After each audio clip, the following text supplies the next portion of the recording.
What is up, guys? Please excuse the wind. I'm just gonna do a quick little video. I'm a boat captain today for one of the little junior Bassmaster tournaments. I'm on boat with this guy up here. You guys may or may not know him. Can you please not film me, boat captain? So yeah, he's a little camera shy, but that's all right. Everybody is sometimes. So today I'm gonna be talking about how I got into throwing big swim baits.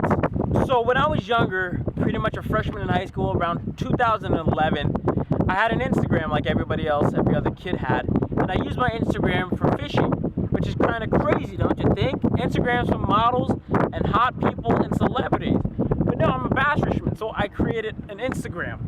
And so with my Instagram, I posted fish pictures, of course, and I used hashtags like bass fishing, largemouth bass, stuff like that. And I guess one of those times that I clicked on one of the hashtags, I was scrolling through, as some people may do when they're bored and whatnot, and I found this little Asian dude out in California throwing these giant swim baits, and he's catching like 8 to like 13-pound fish. And I was like, holy crap, I want to get on that. And so after a while of researching, found out this dude's name was Oliver Nye. And at the time, he really wasn't doing much, but he was posting some fish pictures. But now he's pretty big. You guys can go check him out. A link of his channel in the description below. Bro, you better catch a donkey off this tree. Just like a straight 9 right now.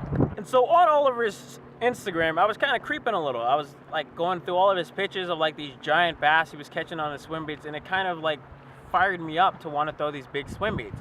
But at the time, I didn't think that we had big fish in the state, which I live in Arizona, and I was like, oh, it's probably just a California thing. We don't have big fish here and stuff like that. So I was like, you know, it's kind of cool. I'll just follow him, see what he does with these big swim baits, and maybe I'll, you know, pick up like a 4-inch Hud Shad or 4-inch Bro or something like that and throw it around. And after a while, I was like, whatever, I'll just leave that alone. And probably like a few weeks later, I go back through like, you know, the hashtags or whatever hashtag I was going through, and I see this little Mexican little dude catching them. And I'm like, I wonder where this dude is, probably California. And I click on his profile and come to know this dude's name is Manny Chi. And I'm like, this guy looks pretty cool. He's catching some pretty big fish on these big swim baits as well. And I was like, and I was kind of going through, and I'm like, wait a second, that lake looks really familiar. And I'm like, that's Saguaro Lake, that's my home lake. And so I was like, man, this dude's catching big fish on our lakes. We actually have big fish in the state. And so I was like, I was talking to him like, yo, you're in Arizona? He's like, yeah, you know, I fish these big swim baits here. I'm like, that's so sick. You know, I didn't know that we had big fish like that. And so that's what really sparked my interest in throwing these big swim baits. So after a while, I was like, all right, I gotta start throwing these big swim baits, you know. And at the time, this was, again, it was like 2011, 2012-ish, and swim baits weren't as big as they are now, but they were starting to kind of get going, and people started understanding that swim baits were getting bit. And so I was like, all right, let's get a rod and reel combo started and stuff like that. Let's start getting some baits.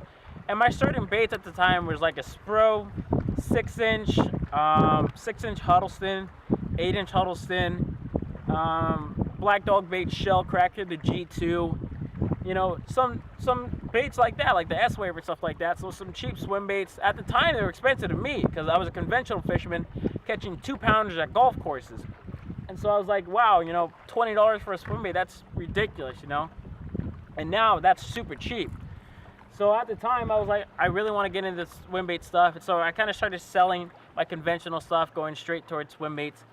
And early on, I found success. I was fishing these urban ponds that we have here in Phoenix, and like the whole area of the Valley of Phoenix, or of the state of Arizona, as we call it here.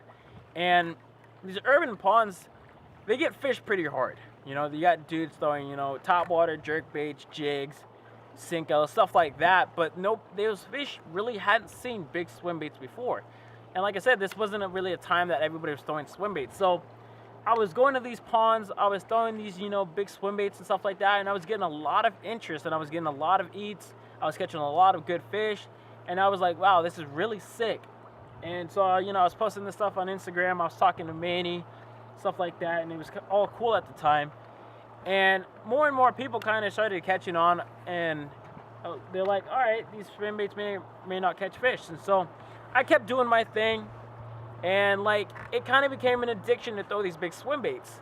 Like early in the summer, I'd get up at like 3 o'clock in the morning to ride a bus at 4 o'clock in the morning to longboard from the bus station down to the pond to go fish these big swim baits. And like during the summer was probably the best fishing I've had at some of the urban ponds. They were eating topwater, they were eating fast baits. So like that shell cracker was one of my #1 go-to baits, as well as like an 8-inch triple trout. You better get one back there, dude. I just want to see it, dude. Like, got him, dude. It's a giant. Oh my god, giant. That'd be so sick, Like, dude. holy shit. Holy hell. And so my dedication to wanting to throw these big swim baits were up there. It was huge. And I started to kind of get Phoenix into throwing them. A buddy of mine, David, a buddy of mine, Manuel. We all started throwing these big swim baits. And it just became a lot of fun. It was just kind of us. And like, it was a bite that, you know, it was that I've never seen before, you know. Catching 4 or 5 pound urban fish was amazing. Hard to do, honestly. It's still hard to do. And so the highlight of fishing these urban ponds was, I think, like 2013. I'd started to dial in on when I thought that I'd catch a really big fish out of one of these urban ponds. And at the time, I was fishing with my buddy David, and he was able to get himself 2 250s. And at the time, the Depths 250 was the biggest swim bait ever. I mean, it's still a pretty big swim bait, but back then, everybody wanted a Depths 250. They were going for like $300, and like back then, like those fish were going crazy for a 250. Like I'd never seen fish so hungry for a bait before in my life. And so at the time, with this 250 at these urban ponds, those fish were the exact same. They wanted it. They wanted to bite it and stuff like that. So after a while, like early on that year, I'd seen a really, really big fish that looked like about a 9 or 10. And I'm like, I'm gonna catch that fish. It's the biggest fish in the entire pond, and I'm gonna catch that fish. So nonstop, I would fish that same pond over and over and over again with these big swim baits.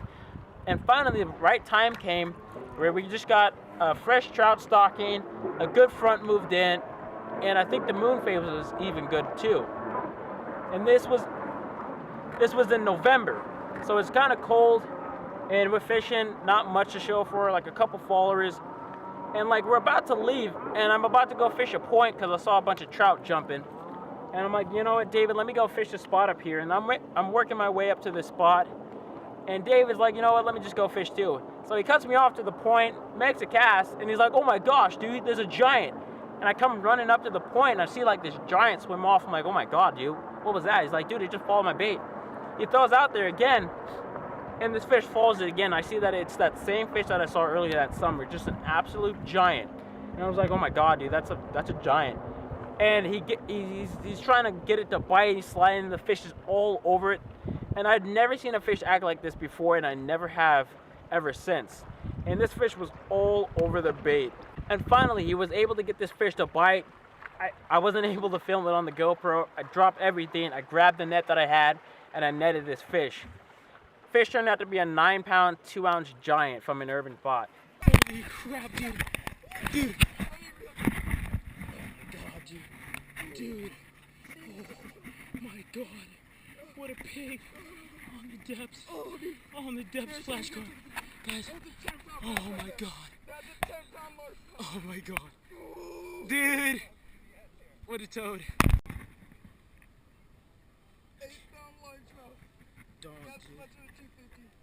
Still the biggest urban fish that I've ever heard of coming out of Arizona that was actually scaled and everything, like official. Because a lot of people say they caught 10s, 11, 12, you know, stuff like that. But of course, no scales, no nothing. So that's still the biggest fish ever out of the urban ponds that I've seen. And I don't think that it'll ever be beat. And so that was one of the greatest highlights I've ever had when fishing the urban ponds. So if you guys have urban ponds around your places, don't overlook them. They may have just some giant bass in them. They don't even need to have trout in them. They just need a steady forage of crawdads or bluegill or shad, and there could be some absolute giants. You're gonna have to work for them. You gotta have to understand, you know, when that fish may or may not bite. And it's kind of just, it's all mental at that point. And once you keep going out there, putting in the time, you'll hopefully find that fish. I'm gonna do a part 2 for this.